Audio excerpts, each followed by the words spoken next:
Yes प्यारे बच्चों, S Verma sir volume 2 का अल्टरनेटिव करंट कंटिन्यू था, जिसमें कि 2 वीडियो जा चुकी है। पहली वीडियो में 1 to 7 और सेकंड वीडियो में 8 to 13 तक हो चुके थे। आज ये लास्ट वीडियो है जिसमें 14 से लेकर 19 तक करा के पूरी एक्सरसाइज कंप्लीट हो जाएगी। तो क्वेश्चन 14 से स्टार्ट मैं करा रहा हूं इस वीडियो में question.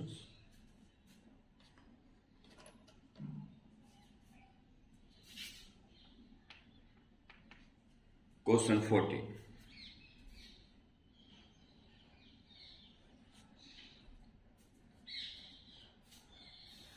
In a series LCR circuit with AC source,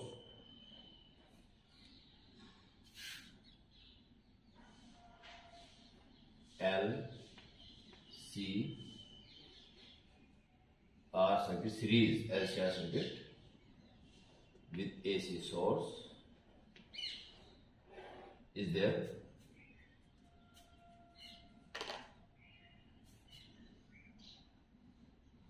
R 300 Om,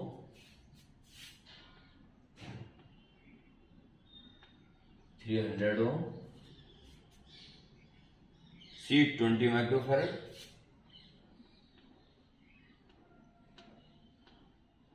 20 microfarad, L 1 Henry,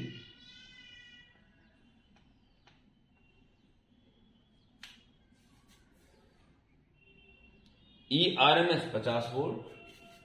तो आप जानते ही हो, अगर मैं उसे लिखता हूं तो RMS वैल्यू होती है वो new 50/पाई hertz, 50/पाई hertz.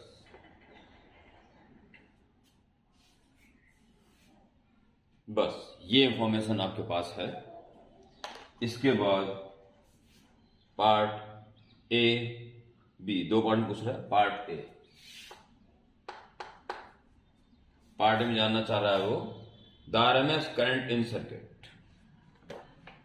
RMS voltage पता है, बस इंपीडेंस ही है, ठीक है। तो इंपीडेंस निकालने पर Z √R² plus X L minus X C whole square. X L omega L 2 pi nu L या 2 पाई एफ एल एक्सएल हो गया। एक्सएल यानी कि ओमेगा एल, ठीक है। और -1/ओमेगा C, 2 pi nu C. XL की वैल्यू ओमेगा एल और एक्ससी की वैल्यू 1/ओमेगा C. Omega is 2 pi L या 2 पाई न्यू।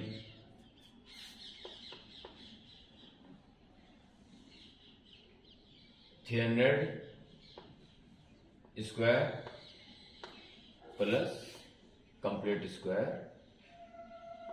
2 पाई और न्यू है 50/पाई, 50/पाई और एल है 1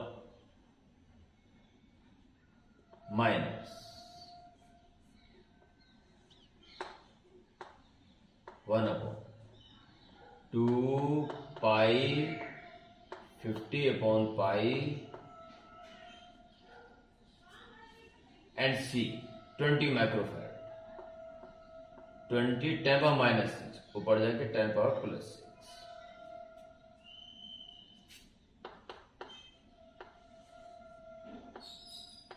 $300² plus this cancel 100 minus this cancel, तो 100 हो जाएगा। 100 से 10⁻4 बचेगा, 10⁻4 यानी कि 100 × 100, 100 × 100, 20 × 100, 5 × 100 यानी कि 500 स्क्वायर। फिर चेक कर लेते हैं एक बार। 50 × 100 और ये से ले लो, चलो 1000, तो 3 0 बची, 1000/2 500, ठीक। वेरीफाई करो। 300² प्लस -400 का स्क्वायर है 400 का स्क्वायर, 500 का स्क्वायर आ जाएगा और कुल मिला के 500 ओम। 500 ओम जो इम्पीडेंस है इसमें, इसलिए आई आर एम एस ही जानना चाह रहा है ना वो, R M S current I equal to V upon R का हम जेड कर रहा है और आर एम एस चाहिए तो आर एम एस लेंगे। आर एम एस जो आर एम एस है 50 वोल्ट और यह है 500 ओम, तो ये आ गया 0.1 एम्पियर। 0.1 एम्पियर करंट इसमें फ्लो हो रहा है। पार्ट बी नो,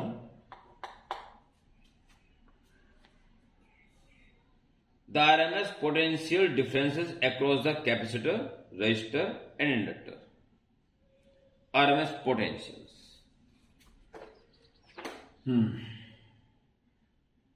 तो पोटेंशियल की कहानी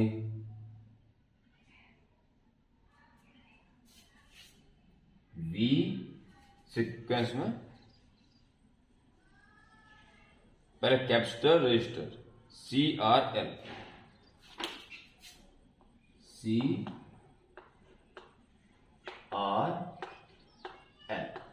ये निकालिए, IR I और R काम कर रहा है XC, ठीक है। I मीन्स RMS वैल्यू है 0.1 इंटू और XC है 1/ωc, यानी ये इसकी वैल्यू इंडिविजुअल 500 आ रही थी, ठीक है, is equal to 50 volt. Okay, IR 0.1, resistance है 300,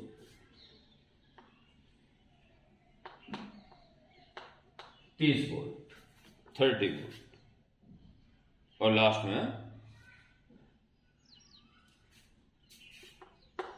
I इंटू एक्स है, 0.1 इंटू इट इज ओमेगा और ओमेगा लिए था जो इंडिविजुअल 100 इज इक्वल टू 10, एक आंसर ही आया। ओके, ये था कंप्लीट क्वेश्चन नंबर 40। ओमेगा था ना, तो ये ओमेगा एल की पर्टिकुलर वैल्यू है और ये 1/x/ओमेगा सी की पर्टिकुलर वैल्यू है, ठीक है। नाउ क्वेश्चन 15, सिंपल क्वेश्चन है सारे, कॉन्सेप्ट के लिए बस और कुछ नहीं। Consider situation of the previous problem, find the average electric field energy stored in capacitor, electric energy stored in capacitor ये निकालनी है, and average magnetic field energy stored in coil ये निकालनी, ठीक है। तो इसमें एनर्जी स्टोर होती है वो हाफ CV² और इसमें होती है वो हाफ LI²। ये फॉर्मूला बस नॉलेज होना चाहिए। तो 1/2 इंटू C है 20 माइक्रोफैराड, 20 इंटू 10⁻⁻⁶, और वोल्टेज लगा है कैपेसिटर के अक्रॉस 50 का स्क्वायर। ओके, इसको बाद में कर लेंगे। ये आ गया आपके पास 10 और 10 से इंटू कर दोगे इसमें तो 10⁻⁻5 आ जाएगा और आ जाएगा 25। तो आपका 25 इंटू 10⁻2⁻5 -3 जूल, इसको हटा दीजिए तो 25 मिली जूल या 2.5 कर दो, 10⁻2 कर देना, ठीक है। वैसे ठीक है, मिली जूल में आ रहा है आंसर। एंड ये थी इलेक्ट्रिक एनर्जी के रूप में, और ये होगी मैग्नेटिक एनर्जी के रूप में, half L I square, half into L है 1 और आई स्क्वायर, तो आई गई क्या एवरेज वैल्यू 0.1 का स्क्वायर, तो 0.5 आ जाएगा और 0.01, यानी कि 5 इंटू 10 पावर 1 ये और 2 ये -3 जूल या 5 मिली जूल। एक आंसर ये, एक answer 25 millijoule and 5 millijoule. ठीक है, ये थे प्यारे बच्चों 14 एंड 15 इसलिए हो जल्दी तो 14 से जुड़ा हुआ है। Now next question number 16। Screen तो ठीक आ रही है ना? ठीक।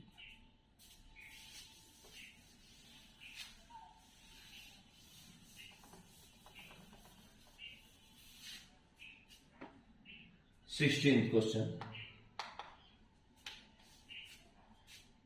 an inductance 2 Henry, capacitance this and resistance this are connected to an AC source of 20 volt with adjustable frequency.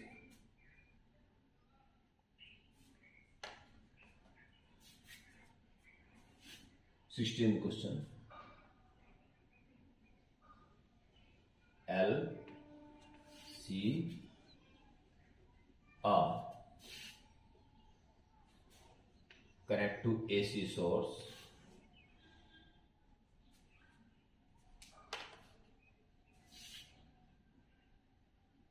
inductance 2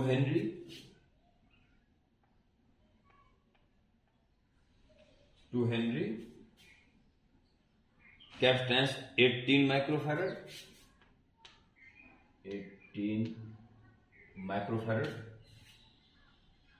and resistance 10 kilo ohm, 10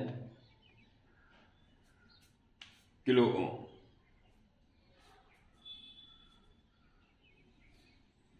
Are connect to an AC source of 20 volt. 20 volt लिखा था इसकी RMS value, and adjustable frequency. Frequency adjustable है तो उसको new या F, ठीक है, angular frequency नहीं कर रहा, फ्रीक्वेंसी कर रहा है जो हर्ट्ज में नापते हैं है। बस इतना ही कहा है, ये वेरिएबल है, इसको चेंज किया जा सकता है। तो पार्ट ए बी, इसमें 2 पार्ट हैं। पार्ट ए में what frequency should be chosen to maximize the current in the coil. इस पर बच्चे कॉन्सेप्ट है, जो इंपीडेंस होता है √R² plus ω_L - 1/ωc whole square. Omega का लेना देना इससे कोई लेना देना नहीं है इसका, ये तो जो है फिक्स है। बस ओमेगा ऐसा एडजस्ट करें, क्या चाहता है वो, what frequency should be chosen to maximize the current, current ज्यादा से ज्यादा हो V/I/Z। ज्यादा के लिए ये कम से कम चाहिए, और ये कम से कम के लिए आपके हाथ में सिर्फ फ्रीक्वेंसी है, ठीक है। ओमेगा इज 2 पाई न्यू, यानी कि इसके चेंज होने से ओमेगा चेंज होगा, यानी ये वाला पार्ट है डिपेंड ऑन फ्रीक्वेंसी। ये कम से कम एक परफेक्ट स्क्वायर कम से कम 0 होता है, ठीक है। तो फॉर मैक्सिमम आई ये मिनिमम होना चाहिए ω_L - 1/ωc होल स्क्वायर, ये मिनिमम होना चाहिए, और परफेक्ट स्क्वायर मिनिमम 0 होता है। That is ω_L = 1/ωc, that is ω² = 1/LC, that is omega is equal to 1 upon under root L C. It is 2 pi nu या 2 pi L C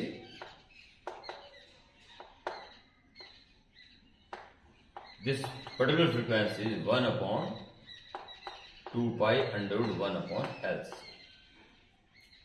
ये मैंने आपको कॉन्सेप्ट बता दिया। अब सीधा इसका यूज करोगे, सीधा, ठीक है। जब भी कम से कम इंपीडेंस आई होता है तो ओमेगा ये डिसाइड किया जाता है, इसी वजह से बोलते हैं रेजोनेंट फ्रीक्वेंसी, ये रेजोनेंस कंडीशन है। कॉन्सेप्ट बता देगा, बाकी जरूरत नहीं है, सीधा यूज करोगे इसको। For maximum current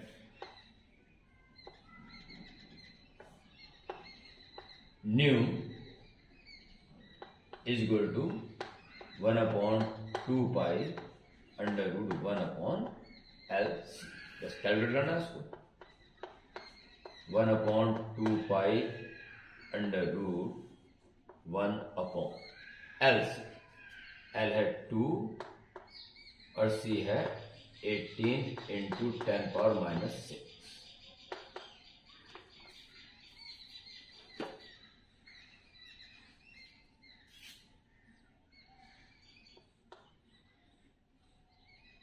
frequency 1 upon 2 pi, ये हो जाएगा ऊपर 10 पावर माइनस ऊपर जाएगा +6, यानी कि 10 पावर 3 आ जाएगा अंडर रूट, नीचे जाएगा 1836, उसका अंडर रूट 6। ओके, ये आ गया जी आपके पास। 2 से काटोगे 1000 को 500 आ जाएगा, और 500/6 यानी कि 250/3, 250/3, और बाकी पाई आपके पास, ठीक है। तो अब कैसे करोगे? 22/7 लोगे तो 22 या 66 बटा 7 पर पहुंच जाएगा। 250 इंटू 7, 2 से काट लीजिए तो 125 इंटू 7 अपॉन 33, और अब तो भाग करने पड़ेगा। 7 में 35, 3 12 84 85 86 87 अपॉन 33, 7 में 35 3 17 17 1, हाँ, और इसका डिवाइड कर लो। 33 का 875 में तो 9 आ जाएगा, तो 2 से जाएगा,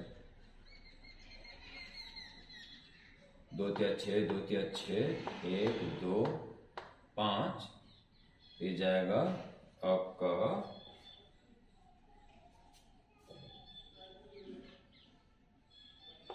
6 या 18, 6 18 19, 17 बचेगा,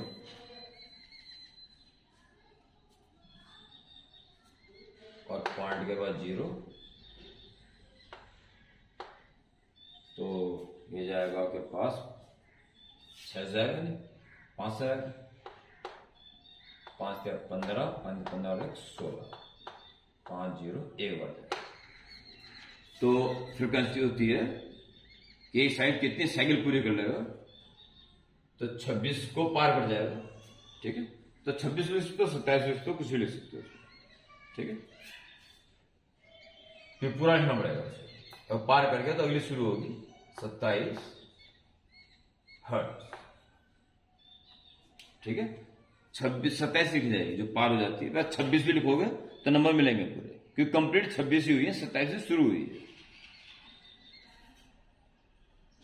ये था पार्ट ए।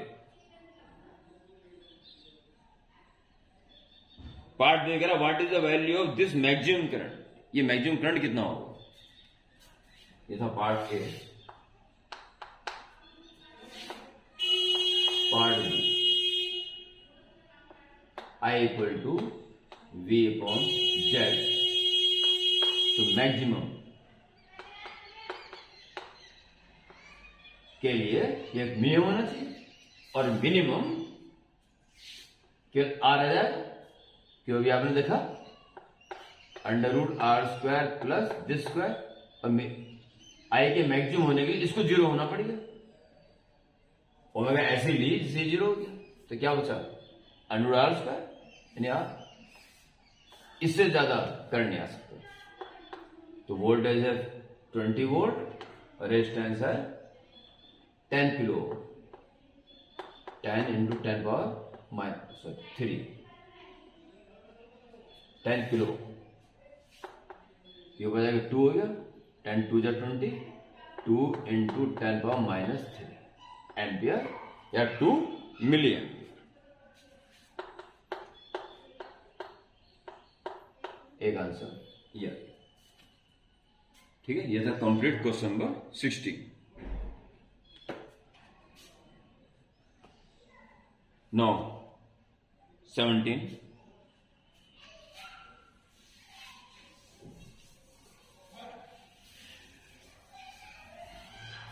मैं बताया था आपको कंप्लीट एक्सरसाइज कराऊंगा, तो पूरी कैलकुलेशन भी अपना आपके सामने कर रहा हूं विदाउट यूजिंग मोबाइल और कैलकुलेटर, जैसे कि आपको बोर्ड में करना चाहिए, बिल्कुल सेम वे। तो 14, 15 और 16 हो गया। Now 17।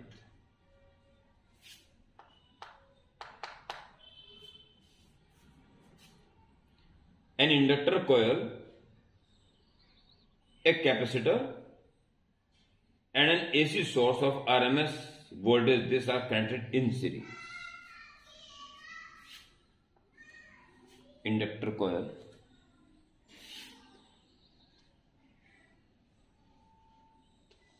and capacitor,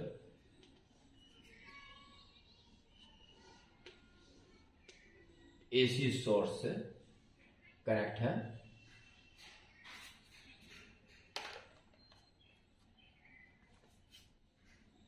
seventeen question है, जिसकी आरएमएस वैल्यू है 24 वोल्ट, जो लिख जाते हो आरएमएस वैल्यू होती है। When the frequency of source is varied, the maximum current of 6 ampere is observe. Frequency को चेंज करने से मैक्सिमम करंट जो आया, अब देखिए प्यारे बच्चों कितना इंपॉर्टेंट क्वेश्चन यहां पे हो गया। अगर फ्रीक्वेंसी आप सबसे ज्यादा करते हो तो उसके लिए वो फ्रीक्वेंसी होती है 1/√LC, या एंगुलर फ्रीक्वेंसी, या 2π यहां। ठीक, अभी देखो, और ऐसा करने से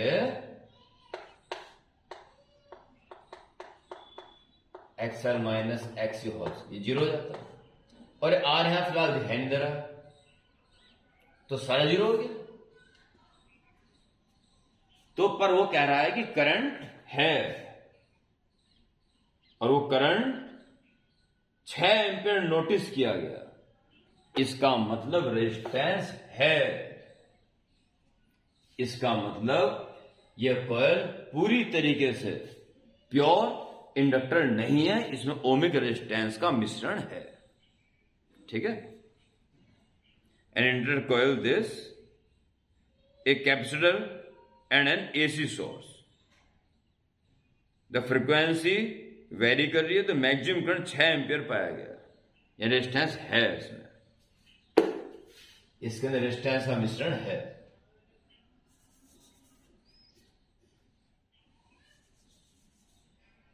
तो I is equal to V upon Z, और जब हम मैक्सिमम की बात करते हैं तो ये सिर्फ R है। तो I maximum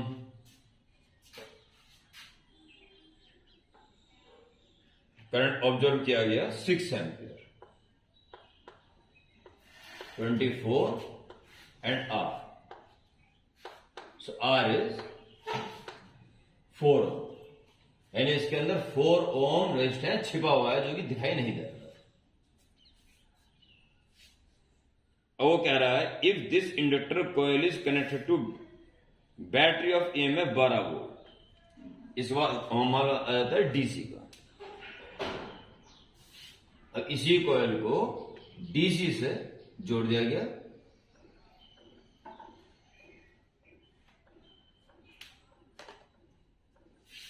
same current.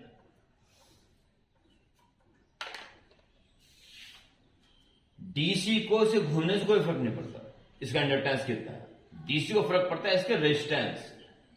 Resistance आ चुका है 4 ओम, और जो डीसी जोड़ी गई है वो 12 वोल्ट और 4 ओम इंटरनल रेजिस्टेंस, वह डीसी जोड़ी गई है। What will be the current, कितना करंट इसमें जा रहा होगा? So current is E upon R plus R. ये है 12 वोल्ट, रेजिस्टेंस है 4 ओम, इंटरनल रेजिस्टेंस है 4 ओम, 12/8।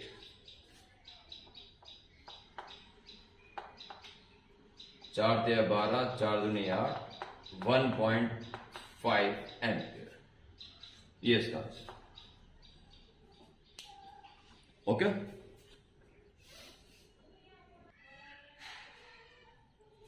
Now 18th।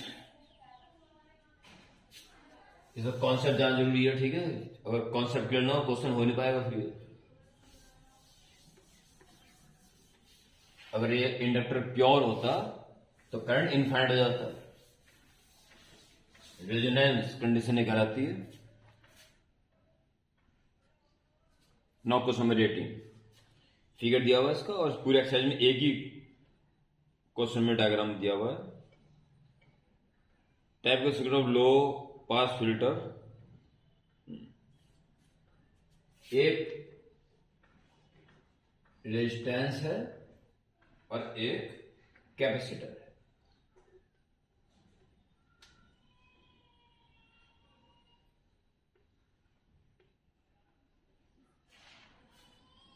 और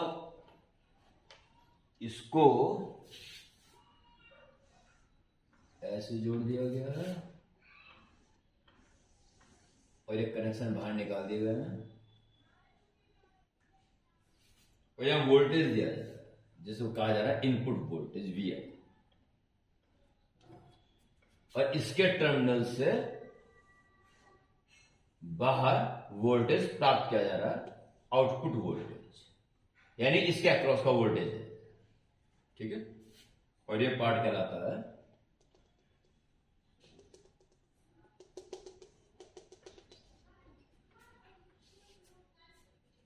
लो पास फिल्टर। बाद में बता रहा है नोट दैट फ्रीक्वेंसी जितनी ज्यादा होगी आउटपुट डिक्रीज होगा, हेंस नेम लो पास फिल्टर।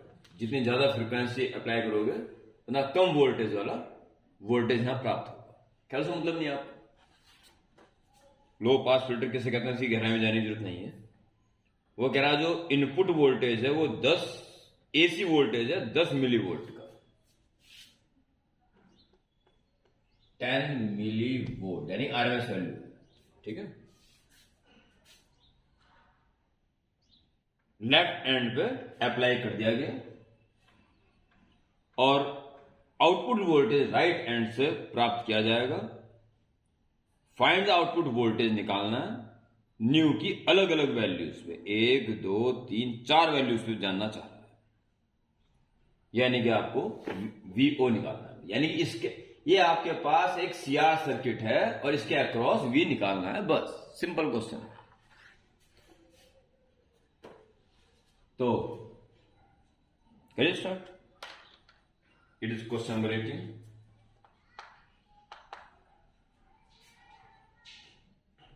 ये 1 किलोवाट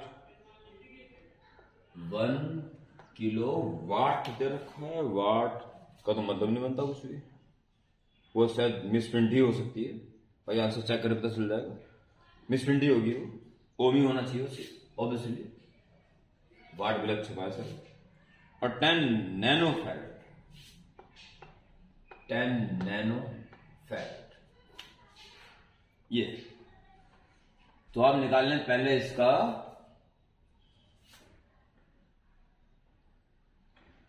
इंपीडेंस ताकि I निकाल सकें, और I जब इसमें फ्लो होगा तो इसका V निकाल सकें, ठीक है? इंपीडेंस हो जाएगा √R² + XC²। 1/ωc²। Omega means 2πc²।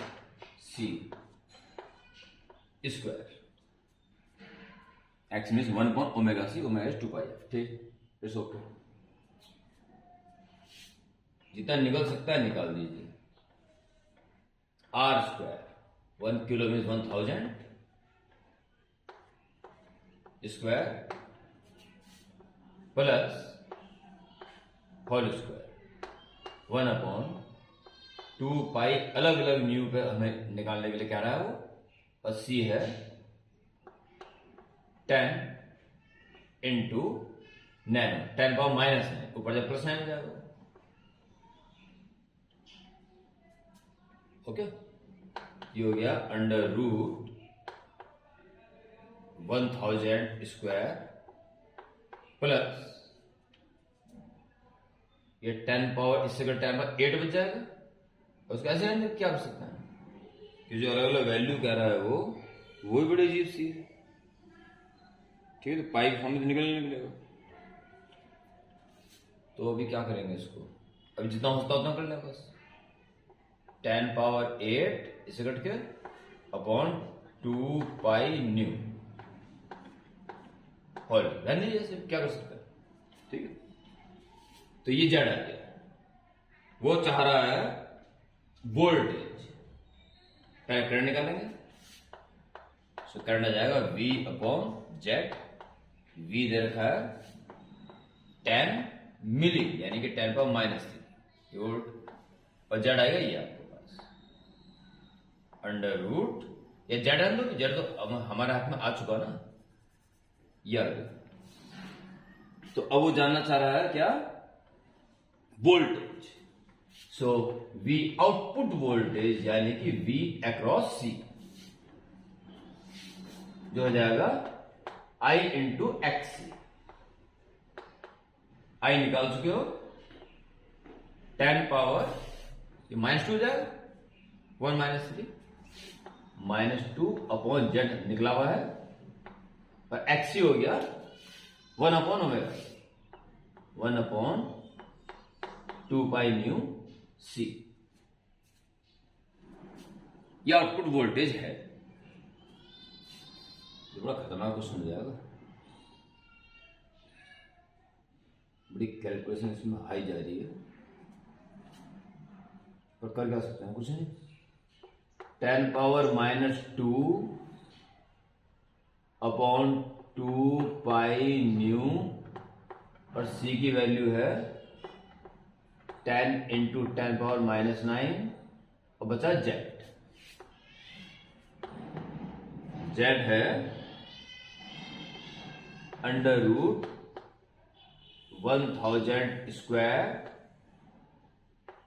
Plus 10 power 8 upon 2π nu whole square. ये अब एकदम से कैलकुलेशन नहीं करनी है, क्वेश्चन के क्लियर ही है कि न्यू के ऊपर डिपेंड आएगा सब कुछ। न्यू वाली वैल्यू पुट करनी है और वी नॉट निकालना है। क्वेश्चन आसान ही है, पर क्वेश्चन इस हिसाब से करें कि कैलकुलेशन ज्यादा भयानक ना हो जाए। कि न्यू की वैल्यू दे रहा है वो किलो हर्ट्ज मेगा हर्ट्ज में। ठीक है, पहले तो अब ये काम कर लें कि 10 पावर 1 -9 -8 बचेगा +8 -2, तो 10 पावर 6 9 7 में 1 और 6 हो गया, और अपॉन 2π नहीं ये आ गया। और यहां से कैल्शियम करने जो बेकारी है, बस इसको तो छेड़ना ही बेकार है, इसको तो ऐसे का ऐसे है 1000² प्लस 10 पावर 8 अपॉन 2π न्यू का स्क्वायर। यह आउटपुट वोल्टेज है। ठीक है, अगर इसका स्क्वायर करके अंदर डाल दें तो यहां से हट जाएगा, थोड़ा फर्क पड़ेगा पर कुछ खास फर्क पड़ने वाला नहीं है। पर हाँ ये है कि एक जगह वैल्यू पुट करनी पड़ेगी। एक काम कर लीजिए, 10⁻⁶, दो बार वैल्यू पुट ना करने से बच जाएंगे बस। 2 पाई न्यू पूरे को अंडर रूट के अंदर लिख दिया, तो 2 पाई न्यू का स्क्वायर हो जाएगा, इसमें इंटू करोगे 1000 का स्क्वायर और 2 पाई न्यू का स्क्वायर, अंडर के अंदर स्क्वायर लिखोगे ना इसको, और जब इसकी इंटू वहां करोगे तो कट जाएगा 2 न्यू स्क्वायर से,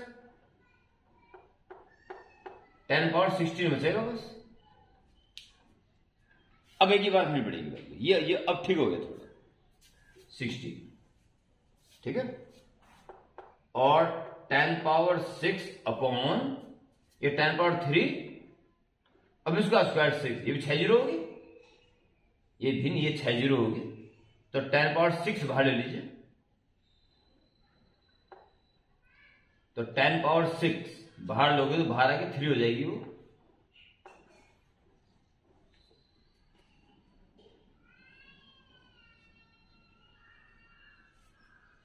तो यहां बचा 2 पाई न्यू का स्क्वायर और 6 बाहर जाए तो 10⁻10, ये बचा बस। इससे ज्यादा सिंप्लीफाई नहीं हो पाएगा, और इंडिविजुअल वैल्यू निकाल सकते हैं, बस ये देख लो कुछ गलती होती तो नहीं होगी। 10⁻6 अगर अंदर कर देंगे यहां 6 रहेगा और वहां जुड़ के 16, ठीक।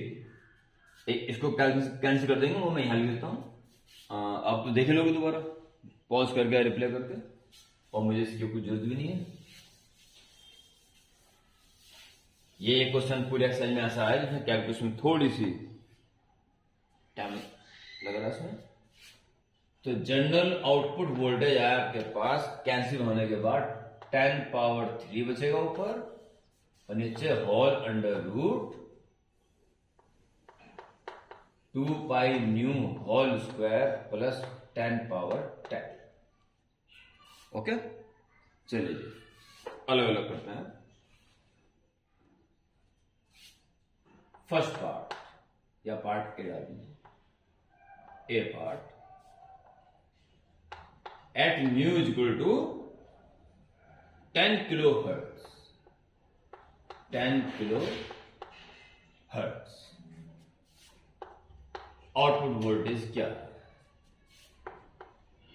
10 क्यूब अपॉन 2 पाई और 10 किलो हर्ट्ज, 10⁻3 और एक ये 4, 10⁻4 hertz into 10⁻4 whole square plus 10⁻10 inside under root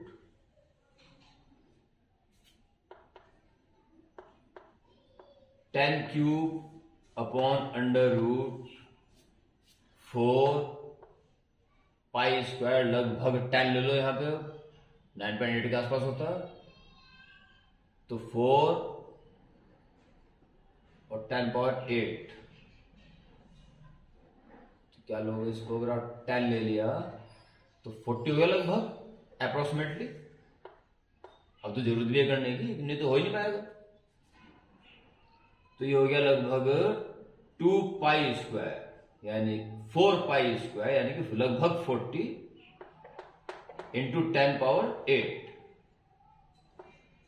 plus 10⁻10, 10 cube upon 10⁻10 कम ले लीजिए तो 10⁻5 हो जाएगा भारत, यहां से 1 बचा और यहां से 0.4 बचा, जो टॉप टाइम में नहीं है ना 0.4 × 10⁻10, तो 10⁻−2 ये हो गया और 1.4 का अंडर रूट, 1.4 का अंडर रूट 1.2, ठीक है 1.4 हो जाएगा ये 10 इंटू 10⁻−3 कर लो उसको और अपॉन 1.2, 100/12 करके 100/12 तो 25/3 और इसे हटा दीजिए, ये क्या निकल रहा वोल्ट, ये आ गया मिली वोल्ट। लगभग 3 अठे 24, 3 तिया 9 मिलीवोल्ट। 8.5 आ रहा, चल जाएगा, क्योंकि पाई की वैल्यू के ऊपर डिपेंड होता है। यहां जो हमने लिया 10 लगभग लगभग लिया, नंबर पूरे मिलते हैं इसमें, ठीक है। यह B part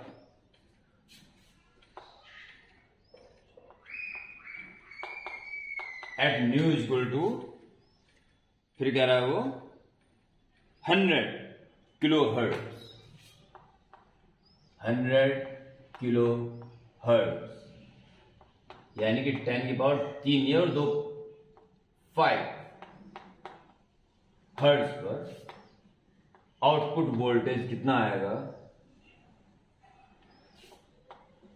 10 cube upon under root 2 pi into 10 power 5 whole square plus 10 power 10। 10 power 10 हो जाएगा, 10 क्यूब अपॉन 10 पावर 10 बाहर ले लो तो बाहर 5 हो जाएगा, वो यहां 1 बचेगा और यहां बचेगा 4 पाई स्क्वायर, यानी कि लगभग लगभग 40, ठीक है। 10 पावर 3 माइनस में -2 हो जाएगा, -2 को -3 इंटू 10 लिखना और अपॉन में अंडर रूट 41, अंडर रूट 41, तो यह आ जाएगा 6.41, तो 6.2 का चेक कर लो, 36 24 4 38 44 38, ये थोड़ा ज्यादा है, 6.3 आ जाएगा, 6 छंग 36, 6 ते 18 दूनी 36, 3 तिया 9, 3969, 6.4 लिखो, ठीक है, 6.4 के आसपास। यह वोल्ट, इसे हटा दो, मिली वोल्ट और भाग दो इसमें, 100/64 हो जाएगा, आधे का आधा 25, आधे का आधा 16, ठीक है, और यह आ जाएगा 16 कम 16, 16 कम 16 बचेंगे 9 और 16 पंजे 80, 16 संग 96, तो 5 पॉइंट समथिंग, तो 6 1.6 मिली वोल्ट। थोड़ा है क्वेश्चन अजीब सा, कैलकुलेशन थोड़ी ध्यान में डाल लीजिए इसमें। आंसर सी पार्ट कह रहा है वो 10 किलो हो गया, 100 किलो हो गया, अब 1 megahertz at nu equal to 1 megahertz, 10 power 6 hertz, तो 10 पावर 5 या 10 पावर 6 करना है, थोड़ा सा होशियारी से ले अब काम, तो V naught is equal to 10 cube upon under root 10 power 4 आ जाएगा, तो ये हो जाएगा 4 लगभग लगभग 40 और 10 पावर 6 तो 12 हो जाएगा, 10 पावर 12 प्लस 10 पावर 10, तो 10 पावर 10 बाहर आ जाएगा, 5 बन जाएगा, ऊपर जाएगा -2 हो जाएगा और नीचे बचेगा अंडर रूट के अंदर 10, 2 जीरो बचेगा, 4000 प्लस 1, 4001,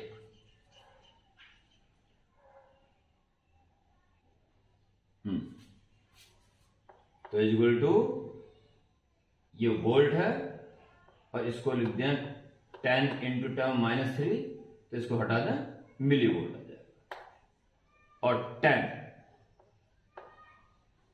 और अपॉन इसका लिखेंगे कितना आ जाएगा, तो 60 का आएगा 3600, ठीक है, तो लगभग लगभग 63 का देख लें कितना आ जाएगा, मैं इसलिए कर रहा हूं कैलकुलेशन कि आपके सामने ही चबली देर लग रही हो, पर मैं कोई कैलकुलेटर और मोबाइल यूज नहीं कर रहा हूं।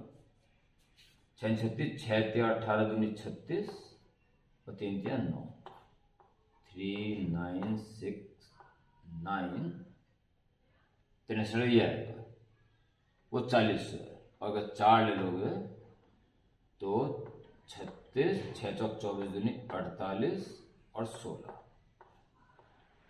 40 96। ये 100 लगभग ज्यादा हो रहा है, और ये 40 का मतलब ये लेना सही रहेगा। 63। तो पॉइंट के बाद 0 लगाओगे तो 0.1, ठीक है। फिर 40 जगह लगभग 6, 0.16 मिली वोल्ट ये आएगा, ठीक है। और आएगा इसका अंतिम भाग, पार्ट डी, लास्ट पार्ट। इस क्वेश्चन में टाइम लग गया ज्यादा, कैलकुलेशन देखिए इसमें अजीब से। तो at nu equal to 10 megahertz, 10 megahertz यानी कि 10⁻⁶ और एक ये 7 हर्ट्ज पर आउटपुट वोल्टेज क्या आएगा। आप देख रहे होंगे लगातार कम होता जा रहा है, यही लो पास फिल्टर होता है। कहां से करें, वहीं से करना है। तो लास्ट पार्ट है वैसे भी 10⁻³ और अंडर के अंदर 2 पाई और म्यू 10⁻7 का होल स्क्वायर प्लस 10⁻10। तो 10⁻10 ही कॉमन आएगा बाहर, 5 बन जाएगा, 10⁻⁻2 हो जाएगा, जिसे 10 इंटू 10⁻⁻3 लिख के वोल्ट, ठीक है। और अंडर के अंदर बचता है, यहां से 1 बचेगा, और यहां से 4 पाई स्क्वायर लगभग 40 और 10⁻14 हो गया था, तो 10⁻4 बच जाए। टाइम बाहर चला गया ना। तो ये मेरे ख्याल से तो बहुत ज्यादा हो जाएगा। अब इसको देखते 1 तो छोड़ दो, बस क्या करोगे 1 का, तो इसका हो जाएगा 10⁻2 और उसका 6.3 लगभग। तो ऐसा कर लो, ये एक तरह से 4 लाख हो गया। 4 लाख में एक जोड़ने से कोई फर्क नहीं पड़ने का, 4 लाख ही मान लो उसको। तो आप ऐसा कर रहे हैं कि 10 पावर की बहुत फर्क पड़ जाएगा, अब मिली की भी जरूरत नहीं पड़ेगी। 10⁻⁻2 रहने दें उसको, और अपॉन इसको इग्नोर कर दें। इसका आ जाएगा 10⁻2 और इसका आ जाएगा 6.3, ठीक है। तो हो गया 10⁻⁻4 और 1/6.3, ठीक है जी। तो इसमें आप, क्योंकि माइक्रो वाला केस आ रहा है, तो 2 जीरो बढ़ा दें और 2 कम कर दें, वोल्ट, तो -6 हो जाएगा। तो सीधे माइक्रो और 20 कर देते, 1000 कर दोगे तो नीचे 63 हो जाएगा। तो 63 कम 63 बचेंगे 7, 37 0, तो लगभग 6 मिल जाएगा। 6 × 18, 6 36 और 1 37, यानी 5.89 लगभग आएगा। तो 16 माइक्रो वोल्ट, ये इसका आंसर है। अलग थोड़ी इसमें कैलकुलेशन भयानक थी, कोई बात नहीं। And now last question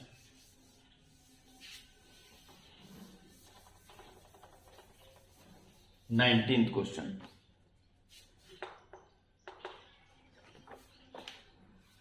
A transformer has 20 turns in primary, 100 turns in secondary, यानी step up. The primary coil is connected to 220 volt DC में काम नहीं करता होगा। What will be the voltage across the secondary? भाई 0 होना चाहिए और 0 ही है, तो मैं सोच रहा कभी DC मिसप्रिंट ना होगी हो। तो DC है, जब डीसी लगाएंगे प्राइमरी में तो ट्रांसफार्मर वर्क नहीं करेगा और सेकेंडरी में कोई भी ईएमएफ नहीं आएगा। ठीक है, एक बार लिख देना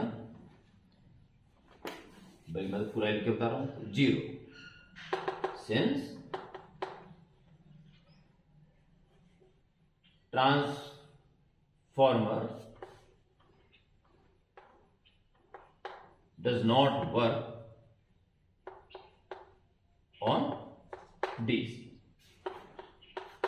इस तरह से प्यारे बच्चों, जितना टाइम 18 में लग गया उसका एवरेज 19 में आ गया। चलो ठीक, तो ये प्यारे बच्चों अल्टरनेटिंग करंट की exercise S C Verma sir के वॉल्यूम 2 की बुक की पूरी हो चुकी है। ओके।